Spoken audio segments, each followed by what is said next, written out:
जो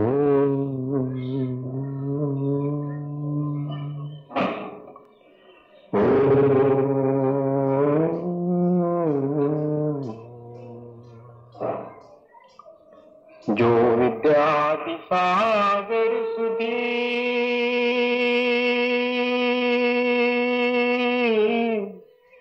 जो विद्यादि सागर सुधी गुरु है हितैषी शुद्धात्म में निरत नित्य हितोपदेशी वे पाप ग्रीष्म ऋतु में जल है सयाने पूजू उन्हें सतत केवल ज्ञान पाने पूजू उन्हें सतत केवल ज्ञान पाने। बोले भगवान महावीर स्वामी की, आचार्य कुंद कुंद स्वामी की, आचार्य गुरु विद्यासागर मुनि महाराज की।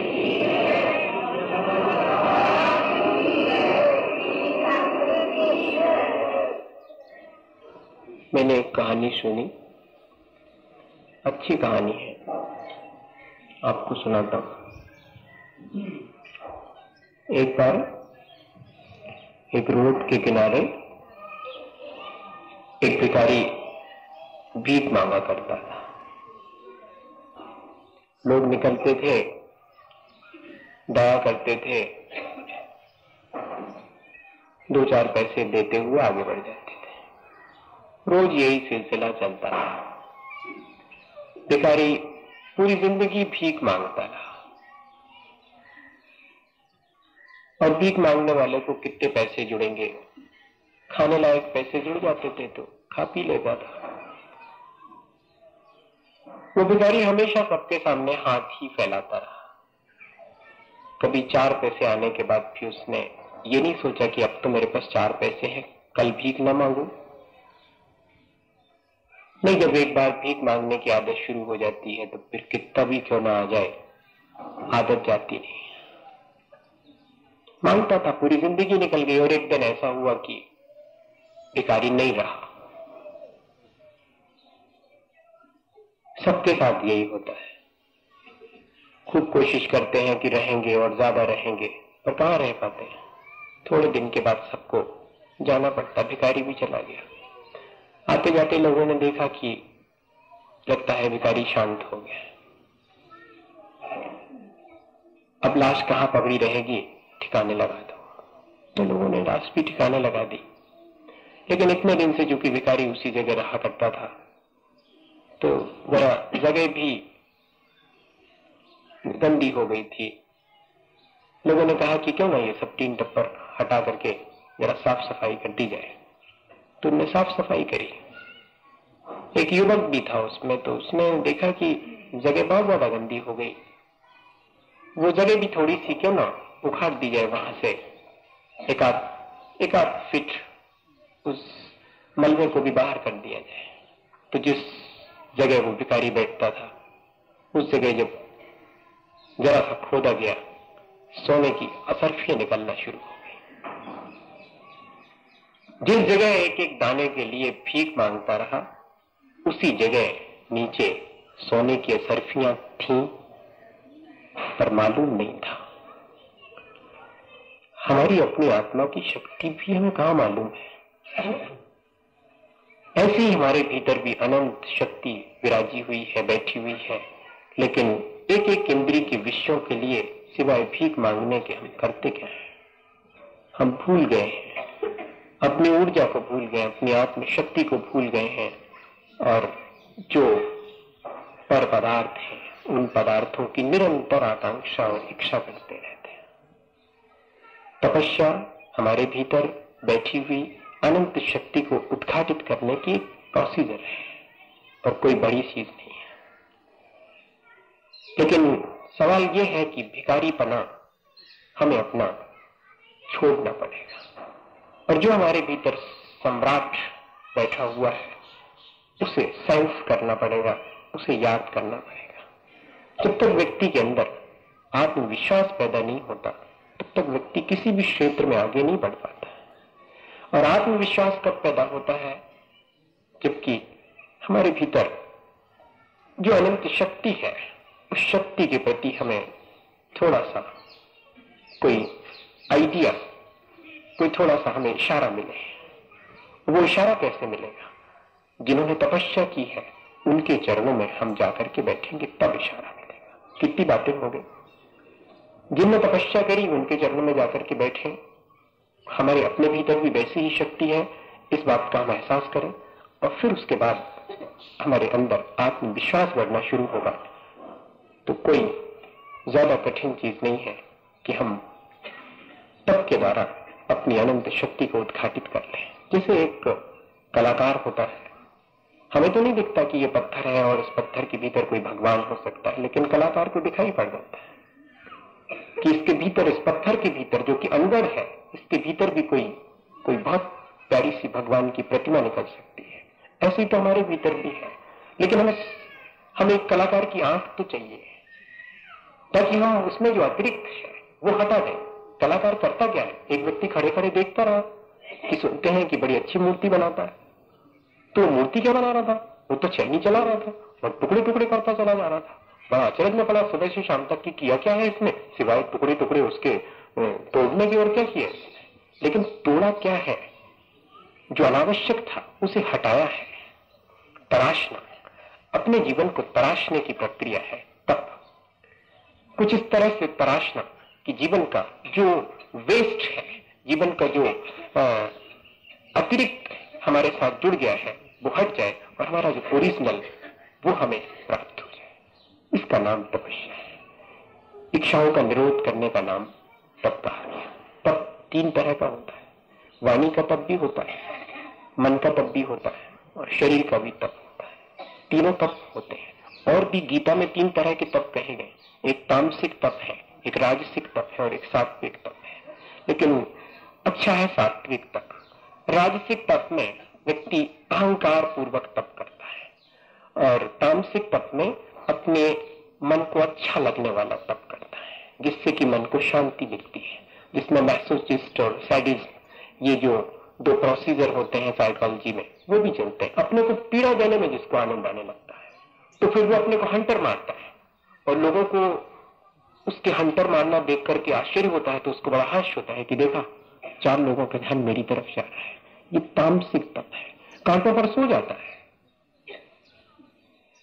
बहुत शाही जलूस निकलेगा अगर 10 उपवास कर लूंगा, वो कर लेता है।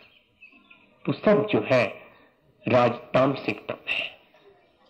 और 10 दिन के बाद वो अपनी कोई प्रशंसा तो नहीं चाहता, लेकिन जब कोई मिलता है तो उससे कहता है कि तुम्हें नहीं मालूम क्या समझ रखा है, जरा ठीक से उधर बैठो, दूर मेरे से, 10 दिन का तप किया। ये अहंकार पूर्वक तप करता है। ये राजसिक तप है। वो कहता जरा ऊंचा आसन लाओ, मैं जरा तुमसे ऊंचा बैठूंगा क्योंकि मैं तपस्वी हूं। ये तप अच्छे तप नहीं है। सात्विक तप अहोभाव से किया जाता है कि आज इस शरीर में शक्ति तो नहीं है, पर आत्मा की शक्ति को जागृत करने का मन बना है, सहारा देना, आज तप में उतरता हूं, आपकी कृपा बनी रहे, ऐसा किसी के प्रति समर्पित होकर के किया जाने वाला तप, और अत्यंत आनंद के साथ किए जाने वाला तप, वो सात्विक तप है, जिसमें वाणी की विनम्रता का नाम वाणी का तप है, शरीर की मृदुता का नाम शरीर का तप है, और विचारों की निर्मलता का नाम मन का तप है। जिसको गाली दे देने के बाद भी जो अपने मन को बिगाड़ता नहीं है, अपने भाव नहीं बिगाड़ता, वो करता है मन का तप। जो कठिन वचन सुन करके भी रिप्लाई में कठिन वचन नहीं बोलता है, वो करता है वाणी का तप। जो शरीर पर आने वाली हर विपत्ति को सहज और शांत भाव से सहन कर लेता है, वो करता है शरीर का तप। ऐसे तप तीनों अपन आसानी से कर सकते हैं, बहुत ज्यादा कठिन नहीं है। 12 प्रकार के तप आचार्य भगवंतों ने कहे हैं, जो कि पूरी तरह से करें तो मुनि लोग कर सकते हैं, पर श्रावक करें तो आंशिक रूप से कर सकते हैं। लेकिन तप के लिए बहुत आवश्यक है कि हम डिवोट होकर के करें, हम समर्पित होकर के करें। बड़ी ताकत है समर्पण में, बड़ी आत्मशक्ति पैदा हो जाती है। जिस आत्मशक्ति को पैदा करने के लिए तप करते हैं, उस तप करने के लिए भी एक आत्मशक्ति चाहिए। जिस आत्मशक्ति को पैदा करने के लिए तप करना है, उस तप करने के लिए भी एक आत्मशक्ति कहां से मिलती है? वो समर्पण से मिलती है। एक शिष्य था अपने गुरु का, तो वो गुरु से बहुत दूर रहा करता था, लेकिन वो गुरु को बहुत मानता था। कभी मौका आ जाए तो आकाश में उड़ जाता था। लोग अचरज में पड़ते थे कि बड़ा तपस्वी है। कभी मौका आ जाए तो पानी पे चल लेता था। लोग बड़े अचरज में पड़ते थे, कहते थे तू बड़ा तपस्वी है। वो कहता था कि इसमें क्या है, ये तो गुरु का आशीर्वाद है, इसमें मेरा कुछ भी नहीं है, इसमें काहे की तपस्या है। वो तो पक्षी भी उड़ लेता है आकाश में, वो तो मछली भी तैर लेती पानी में, इसमें कौन सी बात, मौका आया था मैंने ऐसा कर लिया। लेकिन लोग उसे बहुत तपस्वी मानते थे और ईर्ष्या भी करते थे। जितने भी और उसके आसपास शिष्य थे वो सब ईर्ष्या करते। एक बार आश्रम में ऐसा हुआ कि आग लग गई। आग लगी तो सबको छोड़ थोड़ी सी ईर्ष्या बस, और उसको चढ़ा दिया। बोले तेरी अगर सच्ची श्रद्धा है अपने गुरु पर तो बैठा रहा यहीं पर, देखें कि तू जलता है कि नहीं। उसने कहा अगर गुरु की श्रद्धा का सवाल है तब तो कोई बात नहीं, तो इसमें कौन सी कठिन बात है, बैठ गया वो। आग लगी, पूरे महल में, पूरे आश्रम में आग लगी और पूरे आश्रम का सामान जल गया। लेकिन लोगों ने जब भीतर जाके देखा तो उसके कपड़े तक नहीं जले थे। वो तो जलना बहुत दूर की बात है, वो बैठा हुआ था बिल्कुल शांत, मुस्कुरा रहा था। अब तो बात जो है धीरे धीरे धीरे धीरे कानों कान वो गुरु के पास तक पहुंच गई। गुरु को भी एक बार आश्चर्य हुआ कि मेरा शिष्य इतना तपस्वी हो गया। तो गुरु आए देखने के लिए और उससे कहा कि सुनते हैं तू बड़ा तपस्वी हो गया है, ऐसा ऐसा हुआ, क्या ये सच है? उसने कहा आपकी कृपा, मुझे क्या मालूम। तो गुरु ने कहा कि तू मेरे सामने पानी पे चल सकता है। उसने कहा होता कौन है पानी पे चलने वाला, आपकी कृपा होगी तो हो जाएगा, तो चल मुझे दिखा, पानी पर चल करके दिखा। गया वो नदी के किनारे और गुरु ने कहा कि तू चल के दिखा पानी पर। तो उसने अपने गुरु का स्मरण किया, अपने को गुरु के चरणों में छोड़ा और पहला कदम रखा तो रखते ही चला गया, बहुत दूर तक निकल गया पानी पर। गुरु ने कहा लौटा वापिस, तो लौट आया। बड़ा आश्चर्य हुआ, पीठ थपथपाई उसने शिष्य की, तू तो बहुत होशियार हो गया। लेकिन भीतर भीतर गुरु के जरा सा अहंकार आ गया, जरा सा अहंकार आ गया कि मेरा शिष्य मेरे नाम लेकर के ऐसा करता है तो फिर तो मैं तो कर ही सकता हूं। किसी का नाम लेके करने वाला आगे बढ़ जाता है, लेकिन श्रद्धा बहुत जरूरी है। और गुरु जी ने जैसे ही जो है अहंकार वश और पहला पैर आगे बढ़ाया और डूबने लगे जब, तो शिष्य ने धीरे से हाथ बढ़ा करके गुरु का ही नाम लेके गुरु का हाथ बढ़ा करके ऊपर खड़ा कर दिया। बोले गुरु जी मुझे तो आपके ऊपर विश्वास है, लेकिन आपको अपने ऊपर विश्वास नहीं। मेरा विश्वास आपके ऊपर है जो मुझे शक्ति देता है, लेकिन आपका अपने ऊपर ही विश्वास नहीं है कि आपके नाम में, और आप अपनी ही परीक्षा करना शुरू कर दिया। नहीं, आत्मविश्वास तब आता है जब हम किसी पर विश्वास कर पाते हैं। इसलिए तपस्या अगर करनी हो तो विश्वास पूर्वक तपस्या करें, श्रद्धा पूर्वक। सच्चे देवगुरु शास्त्र जिन्होंने तपस्या करके अपने जीवन की अनंत ऊर्जा को उद्घाटित किया है, उनके चरणों में बैठ करके तप की शुरुआत करनी चाहिए। तप के बिना जिंदगी अधूरी मानी जाए। 4 आराधना में सम्यक दर्शन, सम्यक ज्ञान, सम्यक चारित्र और सम्यक तप, ये चतुर्विध आराधना कहलाती है। एक मुनि जब हमको दीक्षा दी गई तब आचार्य ने कहा था कि कोई तप अंगीकार करो। रत्नत्रय तो अंगीकार करवा दिया जाएगा, लेकिन जीवन पर्यंत के लिए कोई तप भी अंगीकार करो। 12 प्रकार के तपों में से एक तप दीक्षा के साथ ही अंगीकार करना पड़ेगा, ताकि 4 प्रकार की आराधना के द्वारा अपने जीवन को विशुद्ध बना सके। 12 प्रकार के तपों के बारे में आपको थोड़ी सी जानकारी दे दूं, ताकि आप अपने जीवन में तप से डरे ना। तप डरने की चीज नहीं है, तप करने की चीज है। भील नका, संयम धरा। शांति सागर जी महाराज हमेशा लोगों से कहा करते थे कि डरो मत, संयम धारण करो, तपस्या में उतरो, तो थोड़ा थोड़ा करके देखो। मैंने कल आपसे बात की थी कि इंद्री का नियमन कर देना संयम है, लेकिन इंद्री का निरोध कर देना इसका नाम तप है। इंद्रियों का निरोध कर देना। कैसे? बहुत आसान सी चीज है। आज मन करता है कि शक्कर खाऊं, कोई बात नहीं, कितनी खाऊंगा, ये तो लिमिट करूंगा, ये संयम हो जाएगा। लेकिन आज मन करता है कि शक्कर खाऊं, तो अपने मन पर जरा निरोध करना पड़ेगा। नहीं खाऊं तो चल तो जाएगा, लेकिन जरा दिक्कत होगी, हो जाने दो, देखेंगे शाम तक। तो आज कल मैंने 1 चम्मच शक्कर खाई थी, हो सकता था 10 खा सकता था, लेकिन 1 ही चम्मच शक्कर खाई थी, आज तो वो भी ना खाऊंगा, हो गया। तब कल थोड़ा संयम धारण किया था, 10 की जगह 1 पर आए थे, और आज वो 1 भी अपने जीवन से अलग कर दी। एक छोटी सी चीज को अपने से अलग करके देखें क्या होता है इसके नहीं ग्रहण करने से।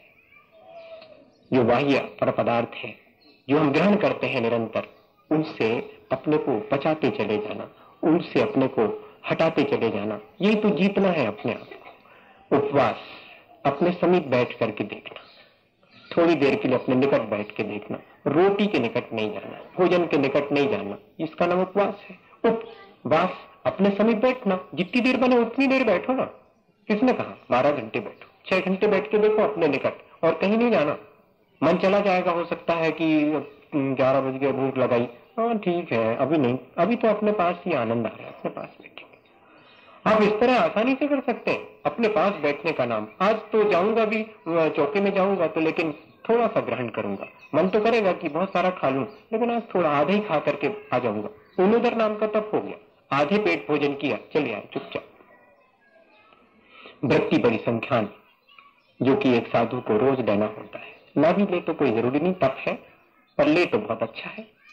वृत्ति परिसंख्यान, अपनी वृत्ति का लिमिटेशन कर देना। वृत्ति तो करना है, भोजन के लिए तो जाना है, लेकिन कहां जाऊंगा, राग द्वेष हो जाएगा, असंतोष हो सकता है, मन कर सकता है कि इनके यहां जाऊं, इनके यहां ना जाऊं, लेकिन मन से पूछना कि इनके यहां क्यों नहीं जाना, इनके यहां क्यों जाना, इनने क्या बिगाड़ा कि इनके यहां नहीं जाओ, गड़बड़ है, ये तो राग द्वेष वाला काम है। तो क्या करो, भगवान के सम्मुख तय कर लो कि आज तो ऐसा ऐसा होगा तो जाऊंगा। मोहल्ले की वृत्ति कर लेना, आज तो अपने दाएं तरफ जाऊंगा पहले, फिर उसके बाद देखूंगा, बाएं तरफ अभी नहीं जाऊंगा। आज तो जो है 4 चौके छोड़ करके 5वें में जाऊंगा, अगर नहीं होगा तो लौट आऊंगा वापस। ये मोहल्ले की वृत्ति हो गई। 4 लोग खड़े होंगे तो चले जाऊंगा, 5 होंगे तो ना जाऊंगा, 5 खड़े होंगे तो चले जाऊंगा, 6 होंगे तो ना जाऊंगा। ये दाता की वृत्ति हो गई। भीतर तो चले जाऊंगा, लेकिन देखूंगा कि चांदी के बर्तन में रखा होगा, कुछ तो ले लूंगा, बाकी नहीं दूंगा। ये पात्र की वृत्ति हो गई। ये कुछ भी नहीं करूंगा, मैं तो चुपचाप चले जाऊंगा, 1000 चीजें भी बताएंगे पर 4-5 चीजें लेके आ जाऊंगा। भोजन की वृत्ति बड़ा आसान है, इस तरह हम तब कर सकते हैं। आपके सामने परोस दी गई है, 10 सब्जियां परोस दी गई हैं, और हो सकता 5 प्रकार के और दूसरे आइटम परोस दिए गए। भाई ये इतना नहीं दूंगा मैं, ये बस 2 चीजें रख दीजिएगा, जरा ये अलग कर दीजिए, सब अलग कर दीजिए। आज आनंद है अपने में। ये वृत्ति परिसंख्यान आप तब कर सकते हैं इतनी आसानी से। रस परित्याग, 6 रस कौन खाता है रोज? आज तो सुबह से तय कर लिया है कि ये 2 रस नहीं खाऊंगा। अब हो सकता है कि वो आइटम आ जाए। आपने दूध का त्याग किया और उन्हें रख दिया सामने 6 ना, मन कर रहा है कि बड़ी अच्छी चीज है और हमने तो सोचे नहीं था, लेकिन ये आ गई तो नहीं खाएंगे। फिर आज रसगुल्ला रख दिया, लेकिन हमारा दूध का त्याग है, इसलिए कोई आइटम नहीं खाऊंगा जो दूध से बना हुआ। तो ये वृत्ति बढ़े, ये रस परित्याग बड़े आसानी से किया जा सकता है। ऐसी छोटी छोटी सी विविक्त सय्यासन, एकांत में बैठना और सोना, दोनों चीजें। बड़ा डर लगता है, अकेले में सोना बहुत डर का काम है। ये ऐसा तप नहीं कर पाते हैं, तो इतना तो कर सकते हैं कि कोई दुख आए तो उस समय किसी की मदद की आवश्यकता नहीं है, मुझे ही अपनी पीड़ा सहना पड़ेगी, दूसरा थोड़ी बांट सकता है। दुख में अकेला हूं, सुख में भी अकेला हूं, सुख और दुख सब में मैं अकेला हूं। क्या ऐसा विचार नहीं कर सकते थोड़ी देर के लिए? कोई तो नहीं बांट पाता है। माँ अपने बेटे की पीड़ा में रो रो कर अपने प्राण दे दे तो दे सकती है, लेकिन अपने बेटे की पीड़ा को जरा सा कम नहीं कर सकती, एक रत्ती कम नहीं कर सकती। प्राण दे दे तो दे दे। जब ऐसा ये संसार है, तब फिर मैं विविक्त, अकेला ही हूं, अकेला आया हूं, अकेला चला जाऊंगा। थोड़ी देर बर्दाश्त तो करो। काहे को 17 लोगों को बुला रहा हूं, काहे को शिकायत कर रहा हूं कि कोई मेरी सेवा नहीं कर देता है, और ये काय के लिए लड़के और हमारे काय के लिए बहू, कजू काम के नहीं। ऐसा विचार नहीं करेगा, मैं अकेले ही था, चुपचाप लेटे रहो, शांत भाव से देखो, तब हो जाएगा। कायोत्सर्ग, काय क्लेश, वाह्यम तपा, काय क्लेश, शरीर निरंतर मुझे पीड़ा में डाल देने वाला है। इस पर अब कोई पीड़ा आएगी तो उसे दूर नहीं करूंगा, चुपचाप सहन करूंगा। काय क्लेश, शरीर तो वैसे ही कष्ट देता है मेरे लिए, कभी उसमें सुख पहुंचा ही नहीं।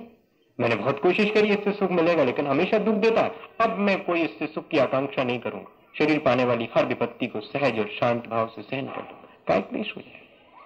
प्रायश्चित, विनय, वैयाव्रत, स्वाध्याय, विसर्ग और ध्यान 6 अंतरंग तप है। बाह्य तप का सिर्फ आशय इतना है कि बाहर में लोगों को दिख जाते हैं। अंतरंग तप का आशय है कि बाहर में और कोई अन्य व्यक्ति नहीं कर सकता, सम्यक दृष्टि के ही होंगे अंतरंग तप। बाह्य तप तो कोई और भी कर सकता है। विनय, रत्नत्रय की विनय करना। जहां रत्नत्रयधारी दिख जाए, जहां कोई श्रद्धालु दिख जाए, जहां कोई ज्ञानवान चारित्रवान दिख जाए, विनय से चित्त भर जाना। जहां कोई अपने से अपराध हो जाए, वहां पर तुरंत कन्फेस करने के लिए तैयार हो जाना। बड़ी से बड़ी तपस्या है। गलतियां करना तो बहुत सहज है, स्वाभाविक है, लेकिन to confess is divine, to error is human. गलती कर लेना तो मानव का स्वभाव है, लेकिन कन्फेस करना तपस्या है, देवत्व है। तो हम तुरंत भूल अपनी स्वीकार कर लेंगे, प्रायश्चित ग्रहण कर लेंगे। विनय, प्रायश्चित, वैयाव्रत। कोई मोक्ष मार्ग पर चलने वाला हो, उसे किसी चीज की आवश्यकता हो, फौरन तैयार खड़े हुए, पैर दबा दूं क्या? पैर की दबाने की आवश्यकता नहीं है, तो आज्ञानुवर्ती, आप जैसा कहेंगे वैसा करूंगा, आपको जिसमें अच्छा लगे वैसा करूंगा, ये वैयाव्रति है। फिर स्वाध्याय, निरंतर अपने आत्मा का विचार करना कि काहे के लिए पैदा हुआ था, काहे के लिए यहाँ पर आया था। सिर्फ खाने पीने और मर जाने के लिए नहीं, खाने पीने मर जाने के लिए थोड़ी आया था। मैं तो मरण को जीतने के लिए आया था, मैं तो जन्म को जीतने के लिए आया था। तो ऐसा कोई प्रोसीजर क्यों ना करूं कि मेरा जन्म फिर से ना हो, मेरा मरण फिर से ना हो। ऐसा निरंतर विचार करना, अपने आत्मा का बहुत निकट से अध्ययन करना, ये स्वाध्याय है। मैंने शायद आपको कभी स्वाध्याय के 5 भेद बताया, फिर से याद कराए देता हूं। आप भूल जाते होंगे शायद, मैं सोचता हूं। पढ़ना, अपने जीवन को पढ़ना, वाचना। पहला स्वाध्याय वाचना, फिर पढ़ना, फिर अनुपेक्षा, फिर आमनाएं, फिर धर्मोपदेश।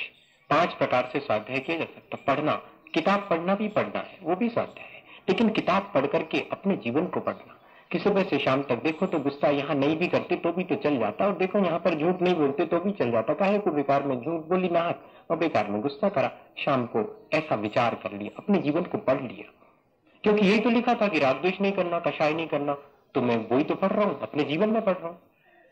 फिर पूछना अपने आप से कि क्यों करते हो यार तुम ऐसा। दूसरे से तो पूछ लेते हैं, अपने से पूछना, अपना कान पकड़ करके अपने से पूछना, क्यों करते हो ऐसा, ऐसा करना चाहिए तुम्हें।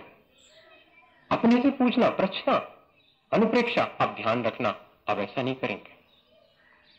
बार बार इस बात का विचार करूंगा कि मुझे ऐसा नहीं करना चाहिए, मुझे करना क्या चाहिए, मुझे 12 भावनाओं का चिंतन करना चाहिए और मुझे पाप नहीं करना चाहिए। आमनाएं, निरंतर इस बात के लिए घूंटते रहना, मुझे ऐसा नहीं करना है। जैसे कोई क्रोध दिलाने लगे, फौरन जोर से बोल देना, मुझे क्रोध नहीं करना है, मुझे सावधान रहना है, मुझे क्रोध नहीं करना है, मुझे स्मरण है इस बात का, क्योंकि मैं क्रोध करके अपने जीवन का पतन कर चुका हूं, अब मुझे क्रोध नहीं करना है। जैसे झूठ बोलने का मौका है, जोर से मुंह से निकल जाए, भगवान मेरे से झूठ मत बुलवाना, मौका है, बिल्कुल झूठ बोल सकता हूं, नहीं बोलूंगा, नहीं बोलूंगा, बार बार ऐसा आमना है। ये कहलाती आमना है, निरंतर जो हमने अध्ययन किया है, जो हमने तय किया है, उसको बार बार भोगना।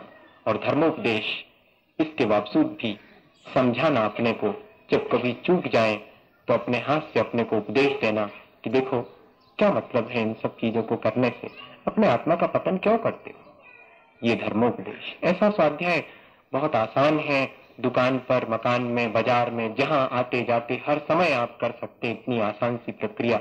आपने तब को तो ऐसा मान रखा है कि महाराज जी के जुम्मे हैं, बे सब कचू करें, हमें पता नहीं जबरी उड़ाई के जुम्मे। महाराज जी को उदाहरण की, महाराज जी हरों के हैं तपस्या के, कौन श्रावक के है नहीं है तपस्या के उदाहरण। श्रावक भी तप कर सकता है। चक्रवर्ती 96,000 रानियों के बीच में भी सामायिक कर लेता था, और स्मशान में अष्टमी चतुर्दशी को जाकर के भी ध्यान लगा लेता था। क्या वो श्रावक नहीं था? था, शक्तिशाली था, महापुरुष था। ठीक है भैया, तो उसका एक अंश तो हम कर सकते हैं। हम एक श्रावक की हैसियत से हम तब चाहें तो बहुत आसानी से कर सकते। विसर्ग, थोड़ी देर के लिए अपने शरीर से ममत्व छोड़ना। कहाँ छोड़ सकते? पूजा करे तो शरीर से ममत्व छूट जाता, लेकिन पूजा ही छोड़ दी। घंटे भर तक पूजा में लीन रहिएगा, कहाँ ख्याल रहता है कि शरीर कहाँ पड़ा हुआ है, कैसा पड़ा हुआ है, कपड़े कैसे हो गए हैं, जैसे चाहे जैसे रहे, वो तो लीन है, अपने भजन पूजन कर रहे हैं। कई लोग इसमें लीन होकर के अपने शरीर से विसर्ग, शरीर का उतनी देर के लिए ममत्व छोड़ देना, जितनी देर भगवान का स्मरण करते हैं उतनी देर अपने शरीर के ममत्व को छोड़ देना और भगवान का स्मरण करना, विसर्ग ध्यान, धर्म ध्यान करना बहुत आसान है, कठिन नहीं है। एक पूजा विस्तारी थी, सोची थी कि बस एक पूजा कर हो चले गए, उतने में दूसरे जने आ गए, क्या लग जा और कर दो। अब पूजा कर दो शुरू कर दी और पैर में होने लगी तकलीफ। तो दो विचार आ सकते एक साथ कि कहां से कहां ये आ गए, ये ने आउते तो अब वहीं चले जाते वापस, तो जो तकलीफ न होती अब जी और आ गए। तो ऐसे आर्थ ध्यान पूर्वक पूजा कर सकते और उसी समय ये विचार कर सकते कि अच्छो हो जी आ गए, तो एक पूजा और विस्तार ली, थोड़ी तकलीफ भई सो अच्छो है, असाता कर्म की निर्जरा हो रही, निकल जान दो, अब निपटो जाते साथ चुपता हो जा सो आगे खुने हुई। ऐसा विचार करके एक पूजा और कर ली आनंद के साथ में, तो धर्म ध्यान हो गया। वहीं आर्थ ध्यान है, वहीं पर धर्म ध्यान, क्षण भर के अंदर विचारों को बदल दिया। विचारों को खराब नहीं होने देना है, मन की पवित्रता बनी रहे, तो मन के द्वारा होने वाला तप उसी समय संभव है।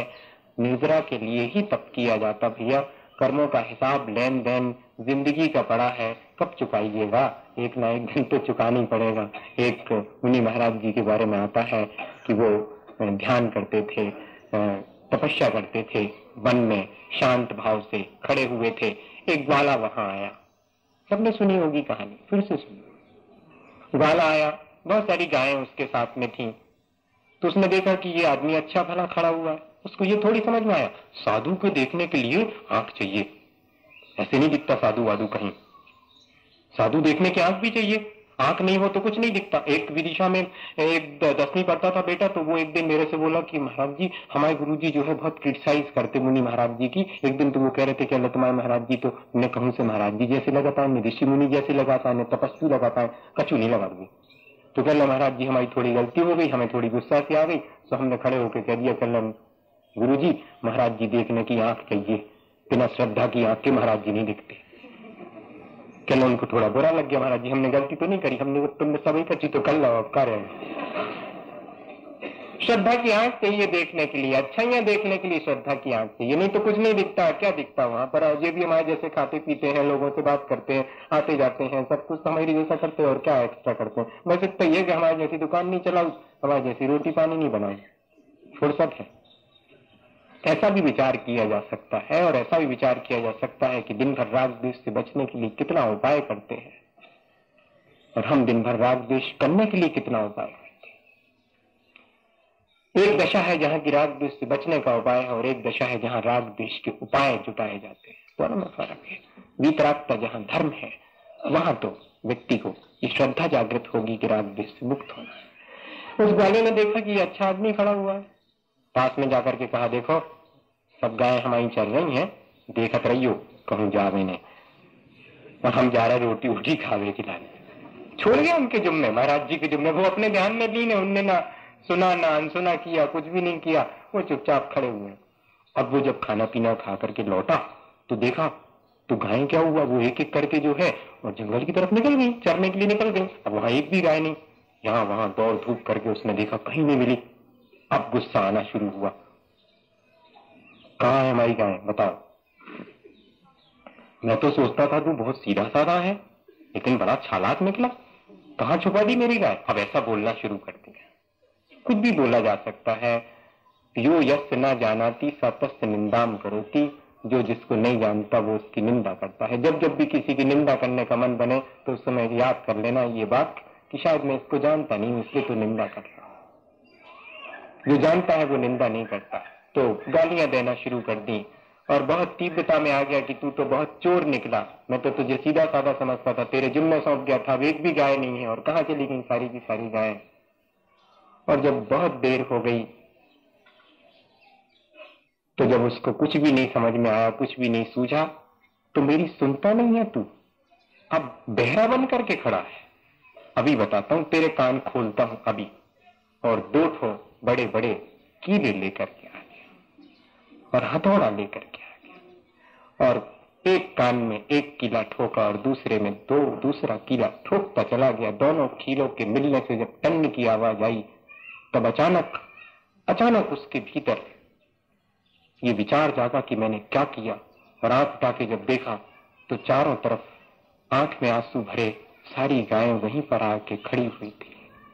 अरे इसमें छुपाई नहीं थी, अब क्या कर सकता है। भागा भागा गया, लोगों को लेकर के आया, कि चलो मेरे से तो अपराध बन गया है, मैं कहाँ जाऊं, कहाँ कोई जमीन फट जाती वहां धस जाऊं, क्या करूं, निकालो कैसे करें, कोई वैद्य जी को बुलाओ, कैसे निकालेंगे। कहते उपचार किया गया, ड्रम में डाल करके और फिर ढीला करके उनको निकाला गया तो रक्त की धारा बह गई, लेकिन इसके बाद भी वो ध्यान में लीन है। उपचार होने के बाद जब ध्यान छूटा तो लोगों ने कहा कि क्या आपको एहसास नहीं हुआ? बोले एहसास तो हुआ, लेकिन विचार आया कि अगर थोड़ा बहुत भी कुछ प्रतिकार करता हूं तो नए कर्म बंधेंगे, और मुझे अब नए कर्म बांधने के लिए जरा भी इंटरेस्ट नहीं है। पुराना हिसाब अगर चुकता होता है इतनी आसानी से तो हो जाने दो, कोई पुराना हिसाब पड़ा होगा, ये भी मैंने शायद किसी के साथ ऐसा कृत्य किया होगा, इसलिए आज इसने मेरा हिसाब चुकता कर लिया, अब इसमें कुछ बोलने की आवश्यकता ही नहीं थी। ऐसा शांत भाव से इतना हम सहन कर लेते हैं। जहां समत्व है वहां तप है। जहां जितनी क्षण के लिए हम समत्व में उतर जाते हैं, किसी ने गाली दी और हम चुप रह गए, किसी ने हमसे हमारे विपरीत बात कही और हम चुप रह गए, कोई